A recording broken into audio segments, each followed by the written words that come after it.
그 사도행전 강해를 진행하다가 이제 28장 딱 한 장 남겨놓고요. 몇 개월 이후로 좀 미루면 좋겠다는 생각을 했어요.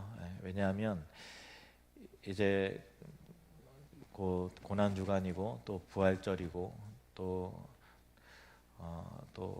사랑나는 축제고 또 올해는 또 이제 가정의 달이고 해서 좀 주제에 집중하면 좋겠다 싶어서 사랑나는 축제 선포식이 4월 말일이고 또 초청일이 5월 그 마지막 주인데 아직 2달 가까이 조금 안 되게 남았죠. 그런데 막상 해보니까 전도에 대한 설교를 할 기회가 많지는 않더라고요. 그래서 이제 사랑나는 축제에 관한 그 주제 전도에 대한 메시지로 좀 집중할 필요가 있어서 오늘 말씀을 나눕니다. 거의 그 모든 성도들이 그 전도는 신앙의 실천 가운데 그 마땅하고도 제일 중요한 그 부분이라고 다 수긍하지만 진짜 가장 어렵고 안 하면 좋겠다라고 생각하는 영역이죠. 왜냐하면 우리가 전도하는 것이 참 막연하고 어렵게 느껴지기도 하고 내가 해봤는데 이거 안 되던데 어렵던데 하는 그런 생각 경험도 있고 또 거절될 때 우리도 사람이기 때문에 그 상처받잖아요. 그리고 또 두렵기도 하고 그래서 전도는 참 누구에게나 좀 어려운 부분인 것 같아요. 그럼에도 우리가 전도를 해야 하는 이유는 예수님이 전도하셨고 또 전도를 우리에게 그 위임하셨기 때문에 예수님이 하라고 하시니까 우리가 그 말씀 앞에 이제 꼼짝 못하는 거죠. 우리가 예수를 믿고 구원받은 것도 누군가 예수님의 그 부담스러운 명령에 순종을 해주고 우리에게 복음을 전해줬기 때문에 우리도 그 열매로서 구원받은 사람이 된 거잖아요. 그리고 또 우리가 누군가 전도하지 않으면 그 사람의 영혼 구원은 이루어지지 않을 것이고 또 교회의 미래와 하나님 나라의 확장은 이루어지지 않죠. 그래서 전도는 굉장히 어렵지만 그럼에도 불구하고 해야 하는 것이고 중요한 부분입니다. 오늘 본문은 예수님의 사역이 무엇인지를 핵심적으로 말하고 있고 예수님의 이 사역에 그를 따르는 제자들을 참여시키는 그런 내용입니다. 본문 35절 말씀을 보시면 예수께서 모든 도시와 마을에 두루 다니사 그들의 회당에서 가르치시며 천국 복음을 전파하시며 모든 병과 모든 약한 것을 고치시니라 이렇게 되어 있는데요. 예수님의 사역을 성경은 3가지로 단순 명료하게 정리합니다. 가르치시고 전파하시고 치유하셨다. 가르치고 전파하고 치유하시는 사역을 하셨다. 이게 3가지로 명료하게 제시를 합니다. 가르치셨다는 것은 뭐 하나님 말씀을 가르치셨다는 것이고요. 전파하셨다는 것은 천국 복음을 전파하시면서 선교하셨다. 좁은 의미에서 전도하셨다라는 것입니다. 치유하셨다는 것은 하나님의 능력으로 그들의 모든 병든 것과 육체의 연약함과 또 정신적이고 또 마음의 또 영적인 연약함을 고치시고 회복시키셨다라는 부분입니다.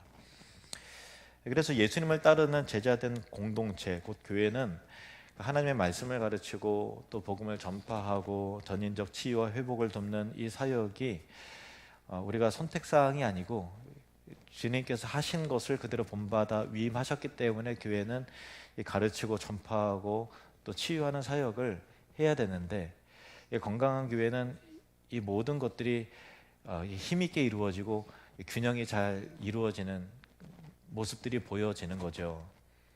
그렇게 건강하고 온전한 교회죠. 만약에 하나님의 말씀을 가르치기는 잘하지만 선교가 없고 전도, 전파하는 사역이 없고 또 그 능력의 치유의 역사가 일어나지 않는다면 그 교회는 이제 균형 잡힌 건강한 교회라고 볼 수 없을 것입니다.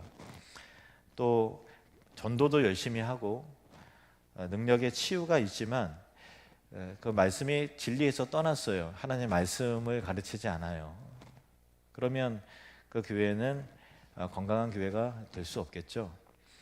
그런 측면에서 사랑나는 축제는 우리가 평소 놓치고 있었던 복음 전파에 관하여 전도에 대하여 다시 한번 그 인식을 시키고 또 교회를 균형 있고 건강하게 만드는 데 있어서 아주 중요한 기간이라고 생각을 합니다.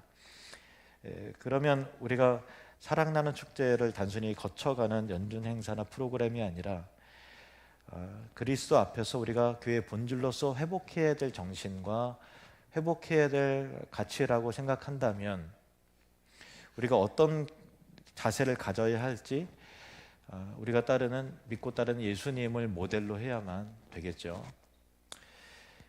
예수님을 한번 살펴보길 원합니다. 36절 말씀을 보시면 우리 함께 읽겠습니다. 시작. 무리를 보시고 불쌍히 여기시니 이는 그들이 목자 없는 양과 같이 고생하며 기진함이라. 예수님이 무리를 보시고 불쌍히 여기셨다라고 했는데 이 불쌍히 여기다라고 하는 단어가 헬라어로 스플랑크 니조마이라는 단어예요. 스플랑크 니조마이. 근데 이게 왜 굳이 소개를 드리나 하면요, 이 단어의 어원이 창자와 연관이 돼 있어요. 내장, 창자. 그러니까 당시 유대 문화에서는 창자는 연민과 긍휼의 감정이 일어나는 곳으로 이게 여겨진 거죠. 속 안에서 이 긍휼과 연민의 감정이 속 안에서 발생되는 것으로 여겨졌는데 예수님이 그들을 불쌍히 여기셨다라고 했을 때 이 스플랑크 니조마이라는 단어를 썼다는 것은 마치 창자가 뒤틀리고 또 끊어지는 통증처럼 속이 뒤틀리고 영혼이 아파서 참을 수 없는 상태의 마음을 예수님이 가지고 계셨다라는 그 의미를 담아내고 있는 것입니다. 그 이유는 그들이 목자 없는 양과 같이 고생하며 기진했기 때문이라는 것인데, 고생한다라는 단어도 우리가 한글로 고생한다 하는 그 언어가 갖는 의미와 원어가 갖는 의미는 좀 차이가 있어요. 원어에서 고생한다라는 것은 가죽이 벗겨지고 난도질 당한다라고 하는 그런 굉장한 학대를 의미하는 단어예요. 극심한 고통을 수반하는 단어죠. 기진한다는 것은 내동댕이 쳐져서 쓰러진 상태를 말하는 겁니다. 그러니까 전혀 돌봄을 받지 못해서 케어받지 못해서 완전히 낙심하고 방황한 모습을 가리켜요. 그러니까 목자가 없는 양이라면 양은 목자가 있어야 되잖아요. 근데 목자가 없는 양이라면은 이리와 같은 악한 들짐승이나 도적대의 그 위협에 노출될 수밖에 없고 호심탄탄 노리는 악한 짐승이 뜯고 또 도적대가 와서 가죽을 벗기고 그렇게 할 거 아니겠어요. 그러니까 그런 상태인 거죠. 그리고 양은 꼴을 스스로 찾을 수가 없어요. 그러니까 목자가 항상 그 인도를 해줘야 되는데 먹을 것과 마실 것, 그러니까 쉴 만한 물가와 푸른 풀밭으로 인도해주는 목자가 없기 때문에 양은 이제 주려 쓰러지는 거죠. 굶주림을 당하다가 어디 풀이 있는지, 어디로 가야 마실 물이 있는지 양은 찾을 수가 없어요. 그러니까 이리저리 방황하다가 지쳐 쓰러져 탈진할 수밖에 없는 그런 상태인 거죠. 그러니까 예수님의 시선으로 볼 때 이스라엘 백성들의 무리가 그 무리들이 목자의 돌봄 없고 인도함을 받지 못하는 이와 같은 그 상태였기 때문에 마치 창자가 뒤틀리는 또 창자가 끊어지는 것 같은 극심한 그 격렬한 통증과 아픔이 긍휼의 마음이 예수님의 마음이셨다라는 것을 본문의 그 원어로 살펴볼 때 우리가 파악할 수 있는 내용입니다. 사실 우리는 대체로 그 믿지 않는 영혼들, 우리 이웃이나 가족이나 우리 친구나 또 직장 동료나 지나가는 사람들 볼 때 예수님처럼 그 정도의 긍휼한 마음을 품지는 않잖아요. 못하잖아요. 저 사람 예수님 믿어야 되는, 예수 믿고 구원받으면 좋겠다라고 하는 그 안타까움 정도인 거지, 그 창자의 통증이 유발된 것 같은 처절한 아픔은 없을 겁니다. 예수님과 저도 그렇고요. 그러니까 부끄럽지만 예수님과 우리 사이에 그 정도의 그 감정의 간격이 있는 이유는 그 영혼의 처지와 아픔 그리고 그 종말의 끝에 대해서 예수님은 깊이 다 통찰하시고 알고 계시는 것이고, 우리는 무지하고 둔감해서 오늘 우리의 현실을 살아가기에 바쁘잖아. 그러니까 다 그저 그런 대로 괜찮은 사람들처럼 이게 보여지는 거죠. 그 처지와 아픔, 영적인 상황, 그 비참함, 그리고 그 궁극적 종말에 있어 이르게 되는 이 지옥의 형벌의 무서움에 대해서 우리가 말씀을 통해서 알고 믿지만 그렇게 체감적으로 깊이 알지 못하는 게 때문입니다. 그리고 근본적으로 예수님처럼 그들을 사랑하지 않기 때문입니다. 근데 우리도 한번 생각해 보세요. 깊이 사랑하는 사람을 만났어요. 연인 관계로 발전이 되고 결혼도 하고 또 자녀를 사랑하고 그렇게 할 때 깊은 사랑을 경험한 사람은 그 사랑의 대상으로 인해서 아주 마음이 아픈 경우를 경험하게 될 때가 있잖아요. 이 아픔이라는 것은 진짜 마음 아프다라고 할 때 그 아픔은 추상적인 단어가 아니라 아주 실질적인 단어예요. 진짜 그 정말 가슴에 통증이 느껴지는 큰 아픔을 경험해 보셨을 겁니다.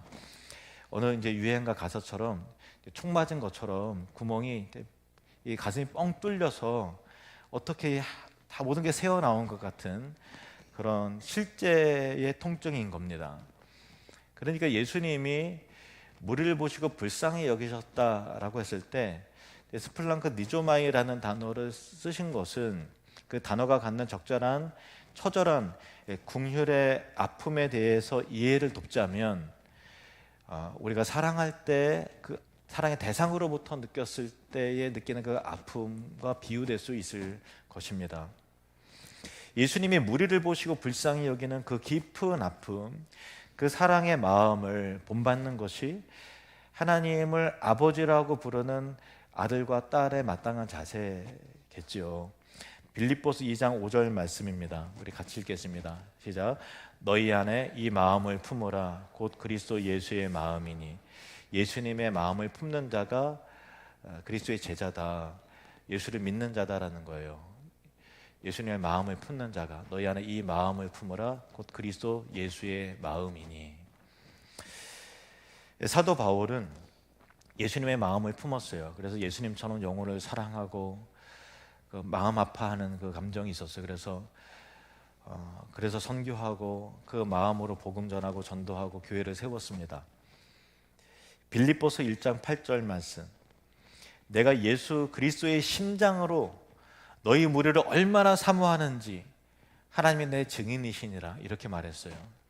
저도 이런 마음을 본받길 원합니다. 바울의 그 마음, 내가 예수 그리스도의 심장으로 너희 무리를 얼마나 사모하는지 사랑하는지 하나님이 내 증인이시다. 그러므로 우리가 회복해야 할 가장 중요한 가치는 예수님의 마음이죠. 예수님의 심장입니다. 그리고 예수님의 시선입니다.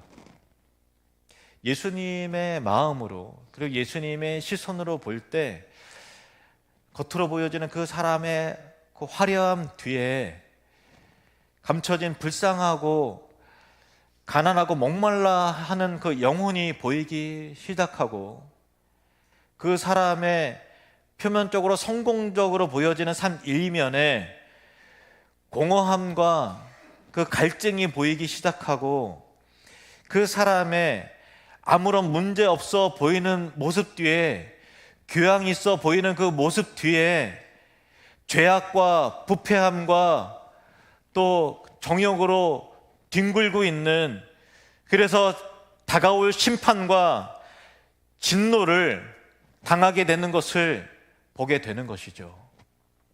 설령 우리가 예수님의 그 마음을 다 느끼지 못하고 예수님의 그 시선으로 통찰해 보지 못할지라도 그분처럼 가슴 깊이 점여오는 그 불쌍히 여기는 이 스플랑크 니조마이의 단어를 깊이 다 알지 못한다 할지라도 최소한 신자라면 예수님께서 그렇게까지 아파하셨다라는 그 사실과 그 정보만큼은 알아야 된다라는 것입니다.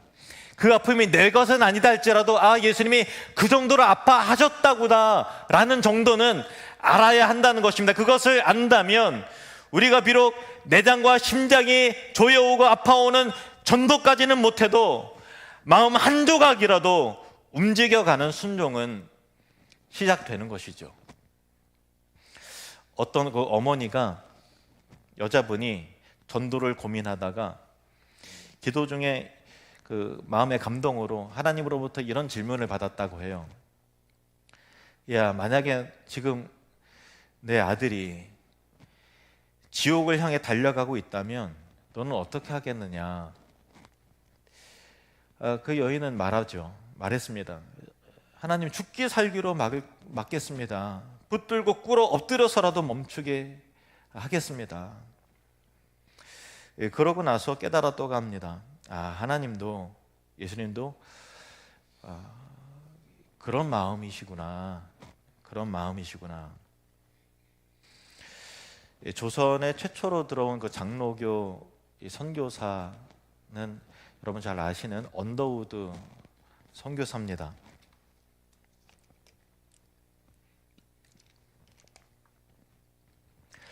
그가 이제 오늘로부터 정확하게 140년 전 1885년 4월 5일에 조선에 들어왔습니다.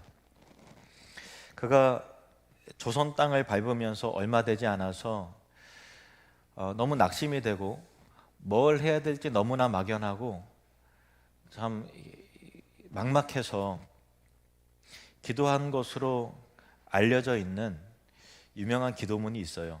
언더우드 선교사의 기도인데 제가 좀 읽어드리겠습니다. 오 주여, 지금은 아무것도 보이지 않습니다. 주님, 메마르고 가난한 땅, 나무 한 그루 시원하게 자라오르지 못하고 있는 땅에 저희들을 옮겨와 앉히셨습니다. 그 넓고 넓은 태평양을 어떻게 건너왔는지 그 사실이 기적입니다. 주께서 붙잡아 뚝 떨어뜨려 놓으신 듯한 이곳, 지금은 아무것도 보이지 않습니다. 보이는 것은 고집스럽게 얼룩진 어둠뿐입니다. 어둠과 가난과 인습에 묶여있는 조선 사람뿐입니다. 그들은 왜 묶여있는지도 고통이라는 것도 모르고 있습니다. 고통을 고통인 줄 모르는 자에게 고통을 벗겨주겠다고 하면 의심부터 하고 화부터 냅니다. 조선 남자들의 속셈이 보이지 않습니다. 이 나라 조정의 내심도 보이지 않습니다. 가마를 타고 다니는 여자들을 영영 볼 기회가 없으면 어찌하나 합니다. 조선의 마음이 보이질 않습니다. 그리고 저희가 해야 할 일이 보이지 않습니다. 그러나 주님, 순종하겠습니다. 겸손하게 순종할 때 주께서 일을 시작하시고 그 하시는 일을 우리들의 영적인 눈이 볼 수 있는 날이 있을 줄 믿나이다. 믿음은 바라는 것들의 실상이요 보지 못하는 것들의 증거니라고 하신 말씀을 따라 조선의 믿음의 앞날을 볼 수 있게 될 것을 믿습니다. 지금은 우리가 서양 귀신, 양귀자라고 손가락질을 받고 있사오나 저희들이 우리 영혼과 하나인 것을 깨닫고 하늘나라의 한 백성, 한 자녀임을 알고 눈물로 기뻐할 날이 있음을 믿나이다. 여기는 학교도 없고 그저 경계와 의심과 멸시와 천대만이 가득한 곳이지만 이곳이 머지않아 은총의 땅이 되리라는 것을 믿습니다. 주여, 오직 제 믿음을 지켜주소서. 무엇을 해야 하는지 보이지 않고 조선 사람들의 마음이 보이지 않았으나 주님의 마음을 품고 믿음으로 순종했던 언더우드 선교사와 같은 우리에게 복음을 전해줬던 그 복음의 일꾼들이 있어서 우리나라가 은총의 땅이 된 것이고, 그래도 많이 부족하지만 교회가 이만큼 많이 세워지게 된 것이고, 세계에서 두 번째로 선교사를 많이 파송한 나라가 된 것이고, 그리고 2차 세계대전 이후에 유일하게 선진국의 대열로 올라간 유일한 나라가 된 것이고, 그런 것입니다.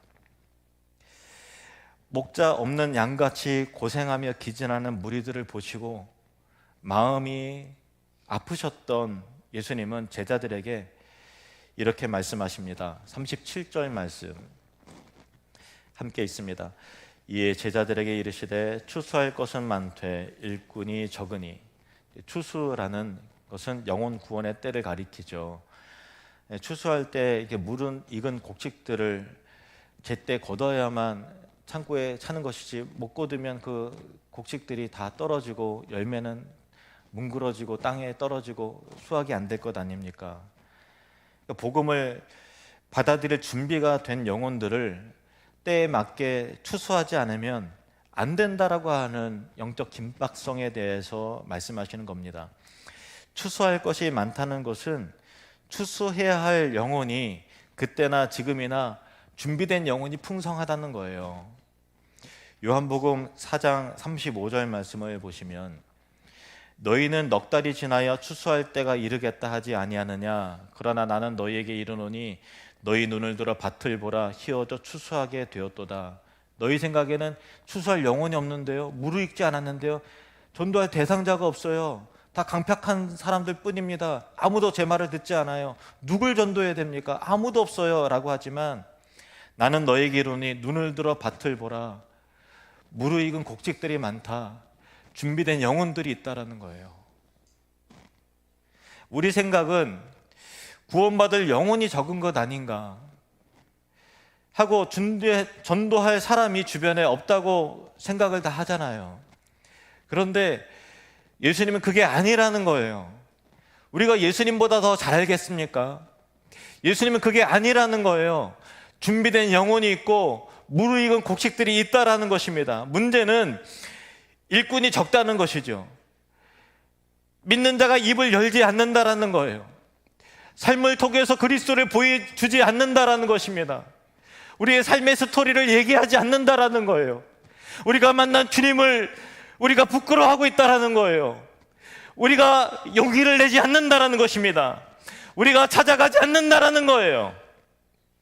곧 복음을 전하고 영혼을 추수하여 거두는 일에 순종해서 입을 여는 사람들이 적다는 것이 문제인 것이지, 무르익은 곡식이 없다라는 것이 아니라는 것입니다.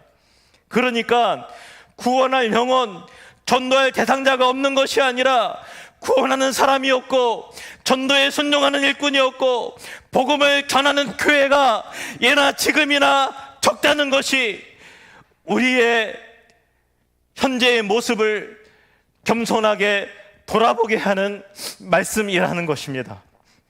추수할 것은 많되 일꾼이 적다고 하는 표현을 하시는 주님의 마음이 얼마나 안타까우실까 하는 생각을 해야 되는 것이죠. 농부는 아니지만 농부의 입장에서 본다면 곡식들은 무르익어 갑니다. 열매는 다 익었습니다. 그런데 일꾼이 없는 거예요. 일손이 부족한 겁니다. 얼마나 안타깝겠어요. 곡식은 나달이 다 땅에 떨어져 가고 새가 다 쪼아먹고 땅바닥에 뭉그러져 가는데, 썩어져 가는데 일꾼이 되어 사람들은 놀고 있는 거예요.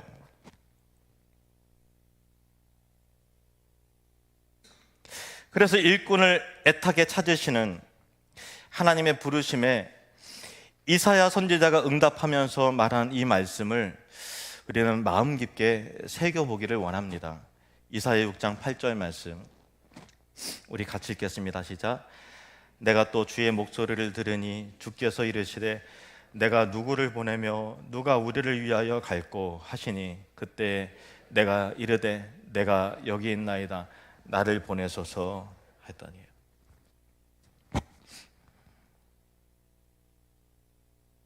이사야 선지자가 반응한 것은 하나님의 마음을 충분히 하나님의 마음처럼 이스라엘 향한 긍휼의 마음을 품었다는 게 아니라 긍휼의 마음을 품으시는 하나님을 내가 편들어야 되겠구나, 나라도 순종하면서 가야 되겠구나 하는 마음이었던 거예요.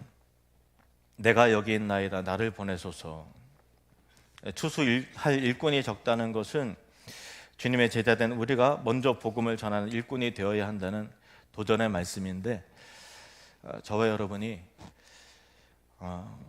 내가 여기 있나이다 나를 보내소서라고 반응할 수 있는 그런 일꾼들이 되시기를 주님의 축복합니다.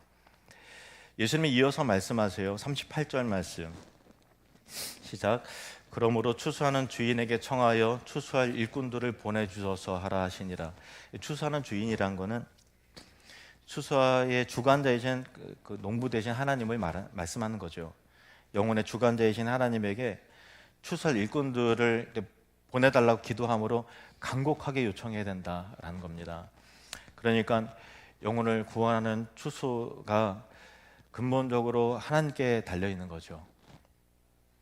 영혼 구원을 위한 추수하는 일꾼이 세워지는 것도 하나님께 달려 있는 거예요. 우리 교회도 주님의 마음을 회복하고 또 순종하며 영혼을 구원하는 전도도 필요하고, 함께 복음의 사명을, 하나님께 우리 교회에 맡기신 사명을 감당해야 할 동역자들이, 추수한 일꾼들이 사실 더 많이 필요하지 않겠습니까? 교회를 함께 세워갈 만한 우리의 동역자들이 필요합니다. 비전 11만을 함께 이룰 일꾼들이 필요합니다. 믿음의 형제 자매들이 필요하죠. 하나님 나라를 함께 확장해 나갈 충성스러운 증인들이 더 있어야 하는 것입니다. 예수님은 추수하는 주인에게 추수할 일꾼들을 보내달라고 요청해야 된다고 말씀하시는 겁니다. 다시 말해서 추수의 사명을 감당하는 교회, 천국을 누리며 확장하는 교회가 되기 위해서는 절박한 마음으로 사명자를 보내달라고, 일꾼을 보내달라고, 우리 교회에 주님 동역자를 보내주십시오, 믿음의 형제 자매들을 보내주십시오 기도하고 요청하는 것이 반드시 수반되어야 된다라는 거예요. 그렇죠. 우리가 순종하며 나아가지만 그 마음을 바꾸시는 이는 하나님이시잖아요. 그리고 또 효과적으로 전도의 열매를 거두시는 분도 하나님이신 거고, 당연히 기도해야죠.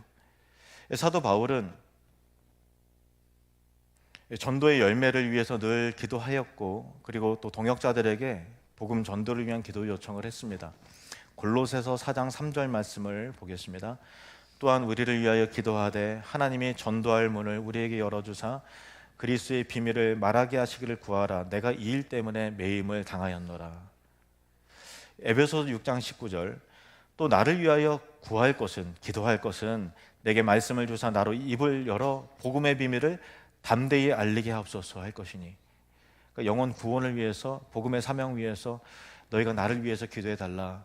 그 복음의 현장 위해서 기도하고, 전도할 문이 열리고 내 입술이 정말 지혜롭게 하나님의 말씀을 잘 증거하도록 기도해서 영혼 추수가 이루어지도록 너희들이 한 마음 품고 기도해 달라라고 요청하는 거예요.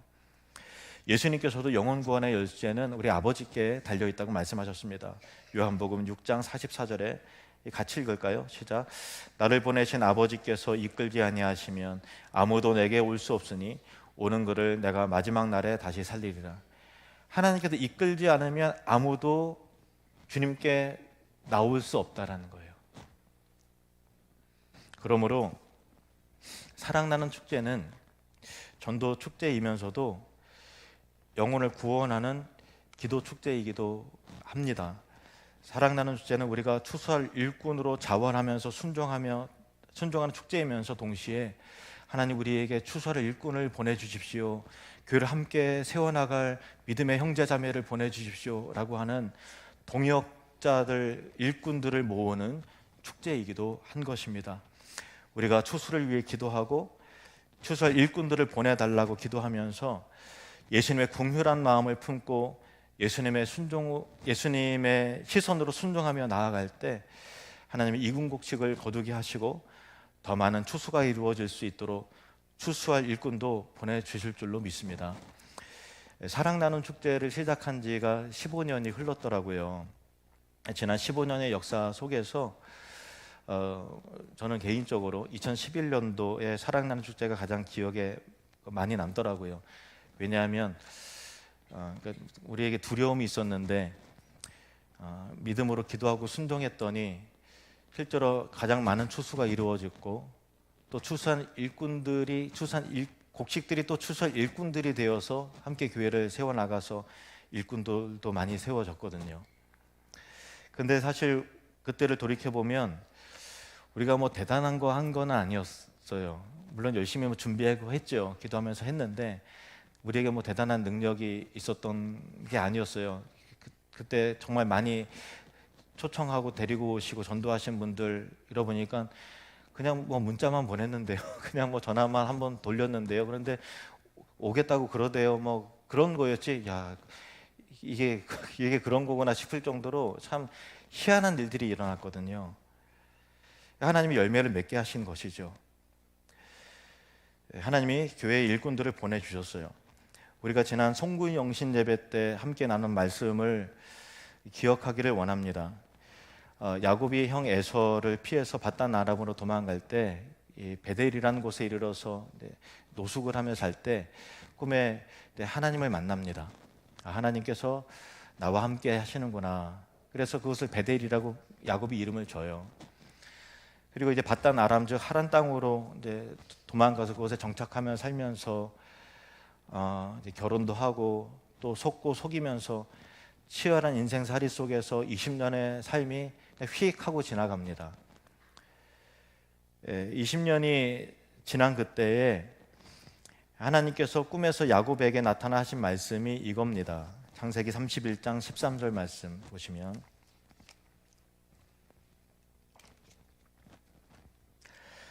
함께 읽겠습니다.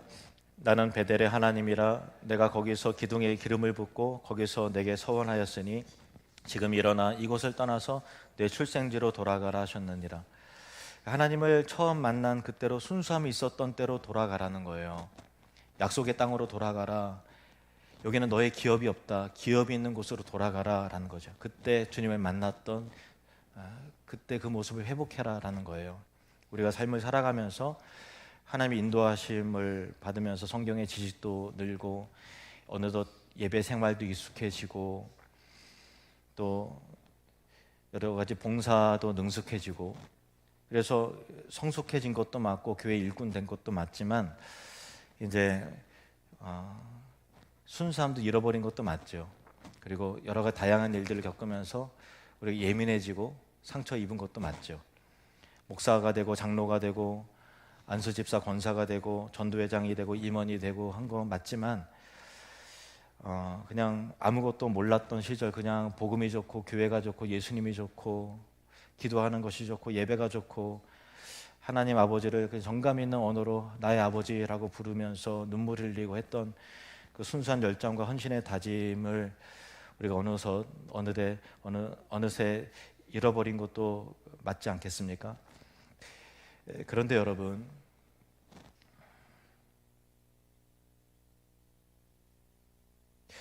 전도는 우리로 초심으로 돌아가게 하는 힘이 있습니다. 내가 입술을 벌려서 예수 이름을 증거하지 않으면 우리 영혼이 병들어요. 여러분이 전도를 안 한 상태에서 권사되고 장로가 되고 또 저도 목사죠. 목사가 되고 또 여러 직분도 받고 기관의 임원도 되고 직분도 맡아요. 그런데 내 안에 예수님의 마음, 전도를 해야만 느껴지는 그 예수님의 마음을 잃어버린 상태에서 직분 감당하고 봉사하고 할 때 남는 거는 허탈함과 상처밖에 없어요. 그 사람 탓이 아니고 제도의 문제가 아니라 여러분의 마음에 복음을 잃어버리고 십자가를 잃어버리고 예수의 이름을 외치지 않았기 때문에 그런 겁니다. 그러므로 전도는, 복음은 우리로 다시 십자가 앞으로 돌아가게 하는 힘이 있고 교회가 교회다워지게 되고 일꾼이 일꾼다워지게 되고 목사는 목사다워지고 직분자는 직분자다워지고 성도가 성도되게 하는 힘은 어떤 프로그램이나 가르침이나 이벤트가 되는 것이 아니라 내 심장과 내 마음에 내 눈에 예수님의 시선이 회복되어지고 우리 입술에 예수 그리스도의 그 이름이 선포가 되어질 때 우리는 완전히 새로워지는 능력과 힘을 얻게 되는 것입니다. 복음의 전파는 교회를 다시 회복하는 힘이 있습니다. 성령의 역사가 가장 강력하게 나타나게 되는 그 순간과 시기는 복음의 전파가 이루어질 때인 것입니다. 그러므로 선교 지역에 나가보면 능력의 치유 역사가 나타나고 귀신이 따라가면서 하나님의 실존하심의 능력을 경험하게 되면서 복음이 느껴지기 시작하면서 전인격적으로 완전히 새로워지는 것을 경험하게 되는 것입니다. 성숙한 신자는 능숙함으로 얻어지는 것이 아니라 순수함을 회복할 때 이루어지게 되는 것입니다. 그래서 교회가 선교적 교회가 되기 시작할 때, 복음의 능력을 회복하기 시작할 때, 하나님의 순수한 말씀이 선포되어질 때, 전파하는 교회가 될 때, 모든 병든 것과 약한 것과 그런 모든 귀신들이 떠나가고 치유되고 회복시키는 역사가 나타나게 되는 것입니다. 예수님은 가르치고 전파하고 치유하는 사역을 하셨습니다. 우리 하늘누림교회도 하나님의 말씀을 가르치고 천국 복음을 순수하게 전파하고 모든 병과 약한 것을 성령의 능력으로 치유하는 교회가 될 줄로 믿습니다. 먼저 우리가 치유가 될 것입니다. 먼저 우리가 능력을 경험하게 될 것입니다. 그래서 이번 사랑나는 축제는 우리가 단순히 올해도 큰 행사 무난하게 치렀다, 잘했다라고 그냥 하는 정도로 말하는 것이 아니라, 올해는 내가 복음을 회복한 것 같아, 올해는 내가 예수님의 마음과 시선을 조금 더 알아가고 닮아간 것 같다 하는 복음적 고백이 있게 되기를 원합니다. 이게 본질이죠. 이게 맞는 것 아닙니까? 추수는 새벽 알람 소리처럼 찾아오는 것 같아요. 반복되고 귀찮기도 하고, 알람이 따라락 울리면 귀찮고 또 일어나야 되나, 무시하고 싶고 또 눌러서 그냥 자고 싶고 하잖아요. 그런데 일어나서 깨워야 할 누군가가 있다라는 것입니다. 일어나서 함께 가자라고 해야 되는 겁니다. 그 누군가를 향한 예수님의 그 긍휼의 마음, 그 마음이 우리의 발걸음을 움직이고 우리의 입술을 열게 되기를 주님의 이름으로 축원합니다.